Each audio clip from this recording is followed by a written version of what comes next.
राजस्थान की चुनावी सभा में प्रियंका गांधी ने कहा, सरकारी कर्मचारियों की सैलरी से सरकार हर महीने थोड़े थोड़े पैसे निकालती है।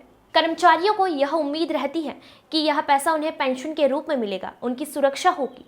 लेकिन मोदी सरकार कर्मचारियों के इन पैसों का निवेश कर रही है। इसीलिए सरकारी कर्मचारियों की ये मांग है कि पुरानी पेंशन लागू की जाए। Bureau report. उसी तरह से जो सरकारी कर्मचारी है, काम करता है, 20 सालों के लिए उसके हर महीने उसके थोड़े थोड़े पैसे सरकार निकालती है कि पेंशन में जाएंगे। तो वो क्या उम्मीद रखता है सरकार से?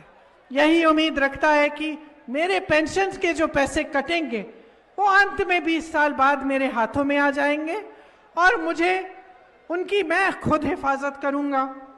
सरकार क्या कर रही है? केंद्र की सरकार पेंशन के पैसे लेती है और उसका निवेश खुद कर देती है। अब कर्मचारी कहता है कि भाई निवेश आप कहीं कर लो, कहीं गड़बड़ हो जाए, गलत निवेश कर लिया तो मेरी तो 20 सालों की मेहनत चली गई ना, मेरे तो पैसे वापस नहीं होंगे। तो सरकारी कर्मचारियों की समय से ये मांग है केंद्र सरकार से कि भाई हमारा जो पुराना पेंशन था, जिसके जरिए मेरे पेंशन के पैसे मेरे ही हाथों में मिल जाते, वो पुराना पेंशन वापस कर लो।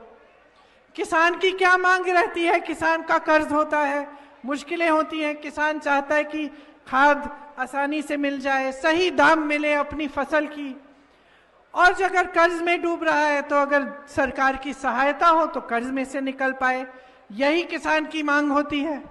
तो इस तरह से आप सरकार से उम्मीद रखते हो। ये सरकार क्या कहती है? ये सरकार कहती है किसानों के कर्ज माफ करने के लिए हमारे पास पैसे ही नहीं हैं। तो कांग्रेस की जो सरकारें हैं, राजस्थान में आपने खुद देखा, छत्तीसगढ़ में, कर्नाटका में, जितनी भी सरकारें हैं, सबसे पहले तो किसानों को राहत देती हैं। तो यहाँ पे आपके कर्ज माफ हुए। इसी तरह से पुरानी पेंशन की स्कीम, जहां जहां कांग्रेस की सरकार है आज वहां पुरानी पेंशन की स्कीम लागू है, तो सरकारी कर्मचारी भी खुश हैं।